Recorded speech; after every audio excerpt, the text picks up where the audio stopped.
बच्चे तो हमको। तो आप ये जानो कि भागवत में 335 अध्याय हैं।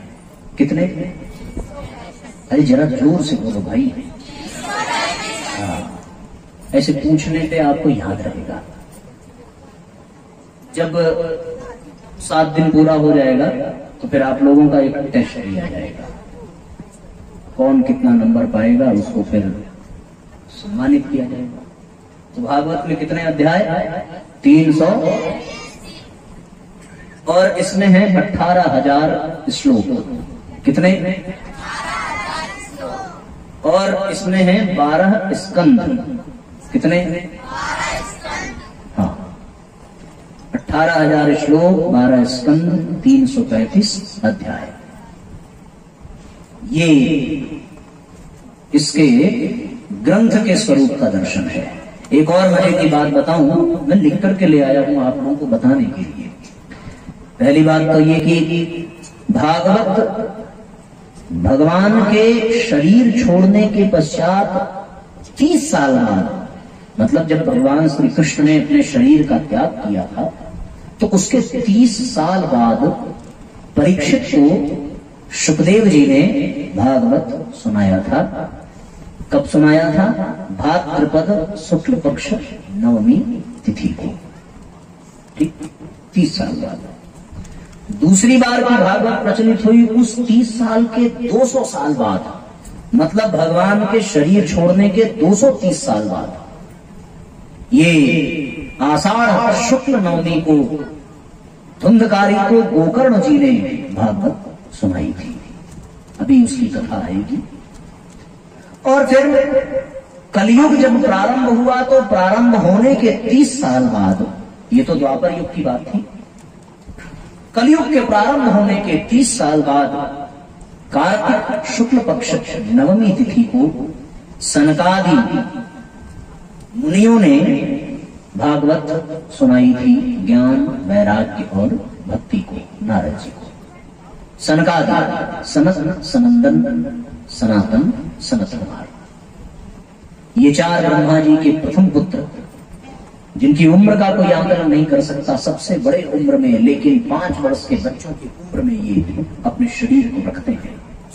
तो ये थोड़ा सा परिचय आपकी जानकारी के लिए था, क्योंकि हम सनातन धर्म के हैं और अपने सनातन धर्म के इन पवित्र ग्रंथों का विशेष जानकारी रखना हम सबका कर्तव्य है। इसलिए हमने सोचा कि आपको बताना अत्यंत आवश्यक है। भागवत के महात्मा में हम सभी प्रवेश कर चुके हैं।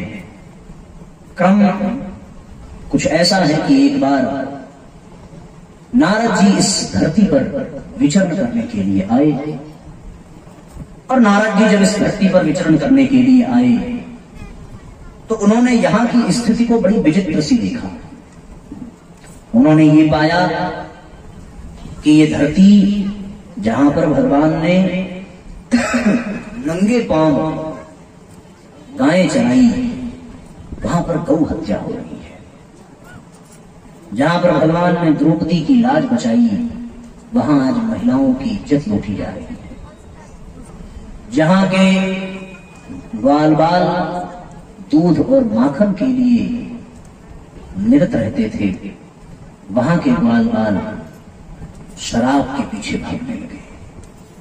नारद जी को बड़ी चिंता हुई। विचरण कर ही रहे थे, सोचा कि चल करके देखें भगवान के धाम वृंदावन में। और यमुना के किनारे जब वो पहुंचे तो उनको एक दृश्य दिखाई पड़ा कि एक तरुण स्त्री, जवान स्त्री अपनी गोद में 2 वृद्ध पुरुषों को लिटा करके रो रही है। नारद जी उसके पास पहुंचे, पूछा कि तुम कौन हो देवी, और ये दोनों वृद्ध पुरुष तुम्हारी गोद में क्यों सोए हैं? उस देवी ने अपना परिचय दिया कि मैं भक्ति महारानी हूं, और ये दोनों वृद्ध पुरुष कोई अन्य नहीं, मेरे बच्चे हैं, ज्ञान और वैराग्य। भक्ति के पुत्र हैं ज्ञान और वैराग्य। बोले फिर ये कैसा तो योग है कि माता जवान है और दोनों बच्चे वृद्ध हैं। बड़ी चिंता की बात है, बड़ा आश्चर्य वाली बात है। फिर भक्ति ने अपनी एक कहानी सुनाई। मैं गुजरात में जन्मी, पली बढ़ी, द्रविड़ देश में मुझे पूजा गया, लेकिन आज के इस कलयुग में बढ़ते हुए पापाचारों के कारण ज्ञान, वैराग्य और भक्ति हम तीनों मूर्छित हो गए। किसी तरीके से मैं यह विचार कर कि भगवान ने जहां अपनी लीला की है, गोकुल चलूं, वृंदावन चलूं, वहां आई तो भक्ति का कुछ तो प्रभाव था, इसलिए मैं तो स्वस्थ और तरुण हो गई, पर मेरे दोनों पुत्र ज्ञान और वैराग्य अभी भी वृद्ध है। इनको वृद्धावस्था से दूर करने के लिए कुछ करने की आवश्यकता है। सुना है कि आप नारद जी हैं, आपके पास हर समस्या का समाधान है।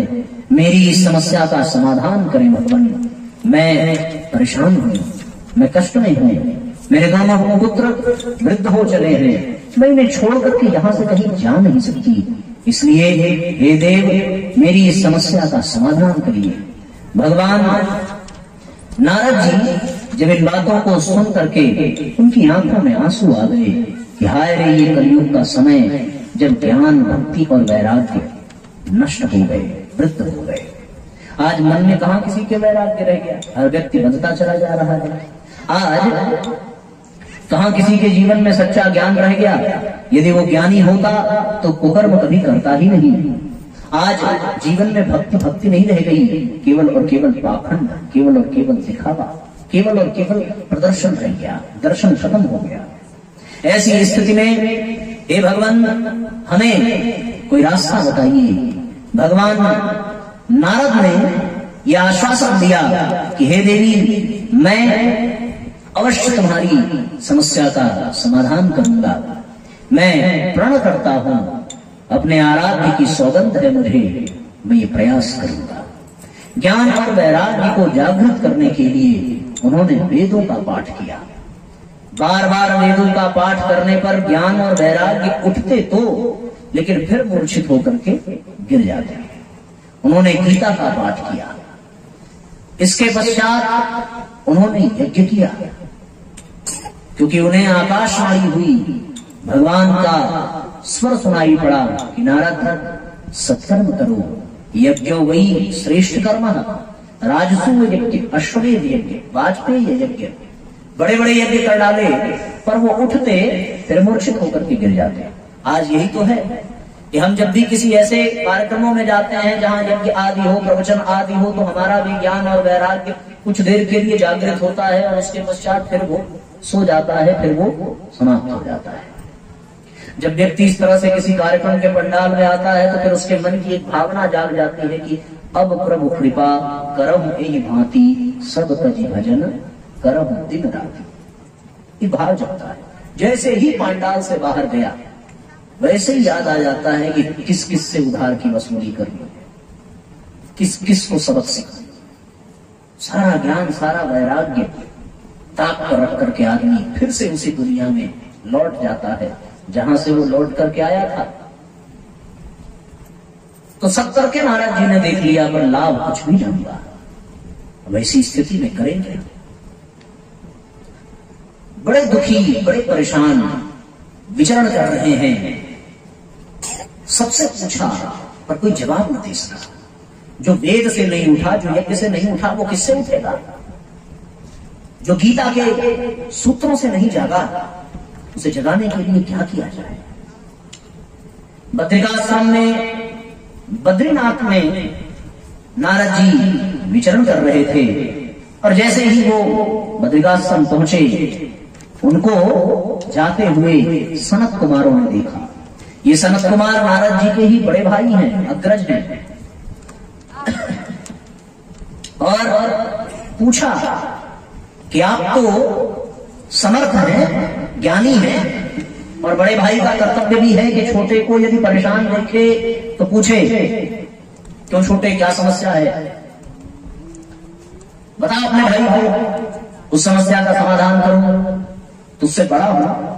यद्यपि सनत कुमार देखने में केवल 5 वर्ष के हैं, उन्होंने अपने आयु पर नियंत्रण किया है। काल उस आयु को प्रभावित नहीं कर सकता, उनकी योग साधना इतनी जबरदस्त है। नारद जी को उन्होंने पूछा, नारद जी ने बताया कि भगवान ऐसी ऐसी समस्या है, ऐसी ऐसी दिक्कतें हैं, आप ही बताइए हम क्या करें, आप ही कोई रास्ता बताइए।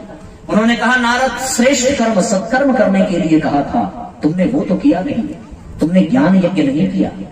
ज्ञान यज्ञ ही श्रेष्ठ कर्म है।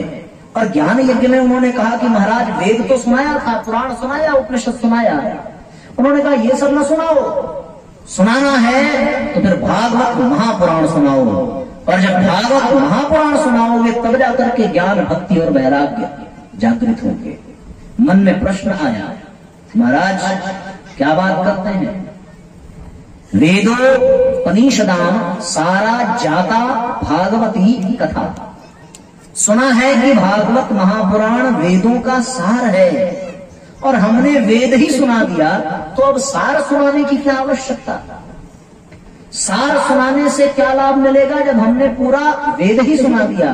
सनत कुमार मुस्कुराए, कहने लगे यदि कोई रोगी है तो फिर उसको वृक्ष नहीं दिया जाता, उस वृक्ष के सार के रूप में उसके फल का रस दिया जाता है। क्यों? किसी को आम खाना है और तुम आम का पेड़ उसके मुंह में ठूस दो तो फिर उसको आनंद आएगा? उसको तो आम चाहिए, बल्कि आम भी नहीं चाहिए, कोई उसका मैंगो शेक बना करके दे दे दूध में मिला करके, तो और मौज है, लाओ भाई ये गिलास और।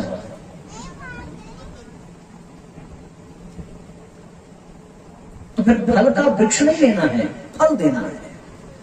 वेद वृक्ष है, निगम कल्प तरोर गलितम, निगम कल्प गलितम फलम सुख मुख अमृत। अर्थात ये वेद सारे वृक्ष हैं और निगम कल्प तरु वेद के सार के रूप में श्रीमद् भागवत उसका फल है, और उस फल को चखने वाला शुक है। वो शुक जो कृष्ण द्वैपायन व्यास का पुत्र है, सुना है कि जिस फल को शुक अपनी चोंच मार दे वो और भी मीठा हो जाता है। तो फिर शुक के मुखार बिंदु से निकला हुआ ये फल, और जब इसका रस जाएगा ज्ञान भक्ति और वैराग्य के भीतर, तो फिर वो जागृत हो जाएंगे, युवा हो जाएंगे। अगर कोई आम तोड़ करके भी दे दे तो भी बड़ा संशय होता है। जिसको ज्ञान ना हो आम खाने का, तो महाराज वो आम खाने के साथ साथ उसका छिलका भी खा सकता है। अगर ज्ञान ना हो तो, सच में ज्ञान ना हो तो वो गुठली भी खाएगा। और अगर ज्ञान है कि आम कैसे खाना है, तो फिर वो केवल और केवल उसका रस देगा। लेकिन यहां तो ज्ञान वृद्ध है, और जब ज्ञान ही वृद्ध है तो फिर उसको आप फल का वृक्ष और फल दोगे तो उसे लाभ मिलेगा क्या? आवश्यकता है उस फल का निचोड़, उसका रस निकाल करके देना, और फिर वो रस जो शुक के मुख से स्पर्श होकर के आया हो, उस अमृत को प्राप्त करने के पश्चात कोई भी व्यक्ति के जीवन में प्राण का संचार हो जाएगा, आनंद आ जाएगा। कुछ ऐसा ही क्रम बनाया, रस ही रस है, इसमें न गुठली है न छिलका है, केवल और केवल रस ही रस है। गुठली छिलका हो तो कुछ फेंकना भी पड़ता है, पर भागवत ऐसा रस है इसमें कुछ भी त्यागने योग्य नहीं है, सारा का सारा पीने योग्य है, आसव है। अब इसकी चर्चा मैं कल के विषय में करूंगा कि भागवत आसव भी है, भागवत औषधि भी है, भागवत अमृत भी है, इसमें रस ही रस है। जो रस में तुम्हारी स्थिति कर दे वही कथा है। एक श्लोक आता है शास्त्रों में, कम रसम तत्र के रसे स्थिति करोति या सा कथा। जो रस में तुम्हारी स्थिति कर दे, रस में तुम्हारी स्थिति कर दे, रसाऊ वही सब। ऐसा नहीं कि जो रस में तुम्हारी स्थिति कर दे, बल्कि तुम्हारे में रस को स्थित कर दे। सीरा किसी पात्र में रखा है, सीरा इसमें जलेबी छानते हैं। किसी मक्खी को उठाओ और उस सीरे के रस में उसको स्थित कर दो, थोड़ी देर पीने के बाद वो उसी में डूब करके मर जाएगी। रस में तुमको स्थित करे ऐसी बात नहीं है, तुम्हारे में रस को स्थित कर दे, मतलब उस मक्खी के भीतर सीरा ही भर दे। जैसे कि हिरण के भीतर कस्तूरी भरी हुई है, वैसे ही ये कथा हमारे भीतर रस को भर देती है। रसम वही सह, उस रस को ही परमात्मा कहते हैं। इसका अर्थ यह है कि हमारे भीतर उस परमात्मा को ये कथा स्थापित कर देती है। ऐसी कथा है श्रीमद् भागवत महापुराण, और इस कथा को हम लोग श्रवण पान कर रहे हैं। तो फिर नारद जी ने उन्हीं से कहा कि भगवान आप ही कथा सुनाइए, मैं ज्ञान वैराग्य भक्ति को लेकर के आऊंगा। उन्होंने कहा कि नारद इस समय हम गोमुख में हैं, बद्रिकाश्रम में हैं, बद्रीनाथ बद्रीनारायण यहाँ पर, और यमुना के तट पर ज्ञान वैराग्य और भक्ति दोनों के मध्य का जो स्थान है वो स्थान हरिद्वार में आनंद तट पर पड़ता है। वहां एक विशाल बरगद का वृक्ष है, और विशाल बरगद के वृक्ष में बिल्कुल बीच का मैं थोड़ा नीचे उतर करके आता हूँ, और तुम ज्ञान वैराग्य भक्ति को थोड़ा ऊपर लेकर के आओ। आनंद के तट पर ही ये कथा होगी, मैं कथा कहूंगा और तुम लोग कथा सुनोगे। नारद जी ने व्यवस्था की, कार्यक्रम का आयोजन किया। जैसे आप लोगों ने टेंट वगैरह लगाया है, उन दिनों टेंट नहीं था। उन दिनों एक विशाल बरगद के वृक्ष के नीचे सब एकत्रित हुए, और एकत्रित होने के पश्चात कार्यक्रम का आयोजन रखा गया। सनत कुमार आए, सनत कुमारों के आने के पश्चात कथा प्रारंभ हुई। कथा जब प्रारंभ हुई भैया, तो फिर यहां कथा प्रारंभ हुई, और कथा का वाइब्रेशन देखो। कथा के प्रारंभ होते ही ज्ञान वैराग्य जो अभी यमुना के तट पर हैं, अर्थात वृंदावन में कथा हो रही है हरिद्वार में, वो जागृत हो गए कथा के प्रभाव से, और जागृत हुए। वृद्धावस्था तो नहीं गई पर जाग गए। वहां से वो स्वयं चल पड़े, और यहाँ पर कथा का शुभारंभ हुआ सनकादि ऋषियों के द्वारा। मुख्य यजमान के रूप में स्वयं भक्ति महारानी और नारद जी। कार्यक्रम प्रारंभ हुआ। श्री कृष्ण गोविंद हरे मुरारी, हे नाथ नारायण वासुदेवा। श्री कृष्ण गोविंद हरे मुरारी, हे नाथ नारायण वासुदेवा। हे नाथ नारायण वासुदेवा, हे नाथ नारायण वासुदेवा, हे नाथ नारायण वासुदेवा, हे नाथ नारायण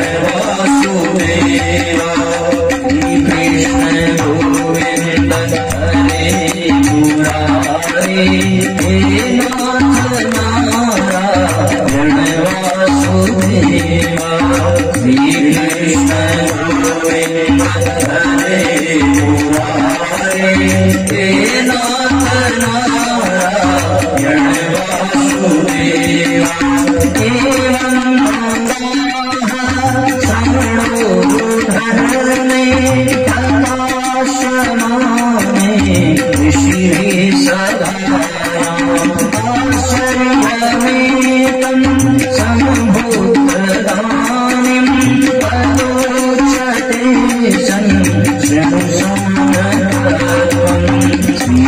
कृष्ण गोविंद हरे मुरारी, हे नाथ नारायण वासुदेवा। ऋषि सदा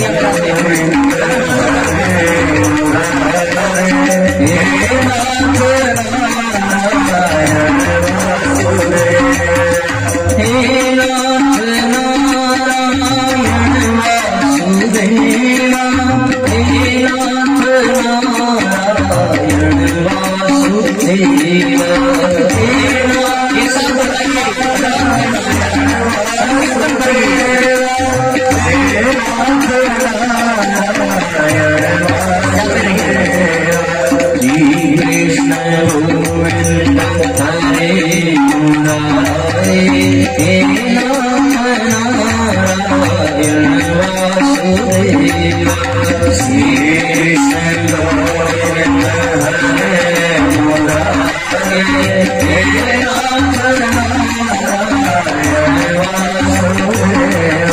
भगवान की कथा का शुभारंभ हुआ, वहां पर भक्ति महारानी चलने लगी और जो रो रही थी वो मुस्कुराते हुए गंगा के तट पर आई।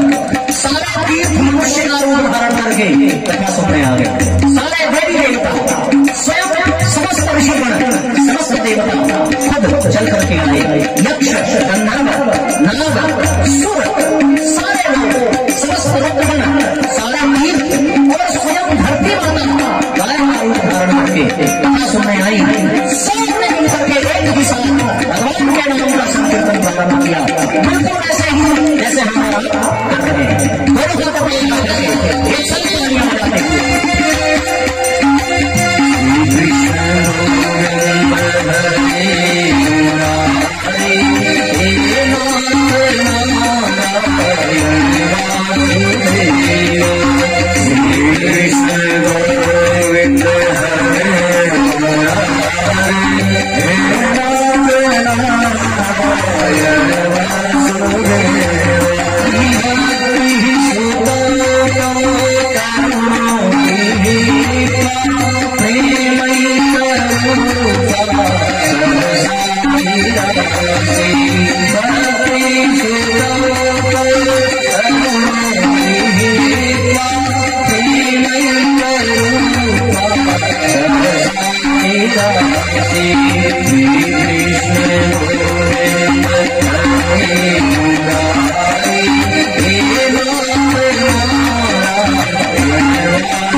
Hare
कथा प्रारंभ हुई, भक्ति महारानी सबके हृदय में विद्यमान हुई। गणेश जी मृदंग बजाने लगे, शिव जी डमरू बजाने लगे, सरस्वती ने बीड़ा के तारों को छेड़ा, स्वयं कृष्ण बांसुरी बजाने लगे। गोलोक में आज भागवत हो रही है। अपने अपने वाद्य यंत्रों को लेकर के सब पहुंचे। नारद जी करताल बजाने लगे, जो कीर्तन हुआ साहब। और जब भक्ति महारानी सबके हृदय में विराजमान हुई तो बस उसके बाद तो कोई पुरुषार्थ की फिर जरूरत ही नहीं है। भक्ति आई तो भगवान को आने से कौन रोक सकता है। भगवान साक्षात प्रकट हुए, सच्चिदानंद रूपाय विश्वोत्पत्त्यादि हेतवे तापत्रय विनाशाय श्री कृष्णाय वयं नमः। भगवान साक्षात आ गए। मांगा है वरदान कि प्रभु जब जब आपकी कथा हो तब तब श्रोताओं में भक्ति महारानी विद्यमान हो और फिर वो आपका दर्शन कर सके।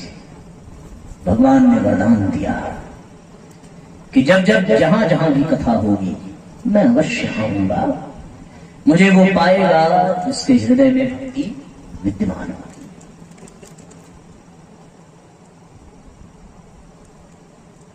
तो साहब इस तरीके से भागवत महापुराण के कारण भक्ति, ज्ञान और वैराग्य का उद्धार हुआ। ये महात्मा में बताया गया। इसका अर्थ ये है कि वेदों से भी श्रेष्ठ तराजू पर तोला गया। सारे धर्म ग्रंथ एक तरफ और भागवत दूसरी तरफ। ब्रह्मा जी को आश्चर्य हुआ, महाराज ये कैसे संभव हुआ। मेरे मुख से चार वेद निकले और वो भागवत उससे भी ज्यादा प्रभावशाली। उसके बाद फिर जब तराजू पर तौला तो फिर जिधर भागवत था उधर का पन्ना नीचे। एक कथा महात्मा की आती है।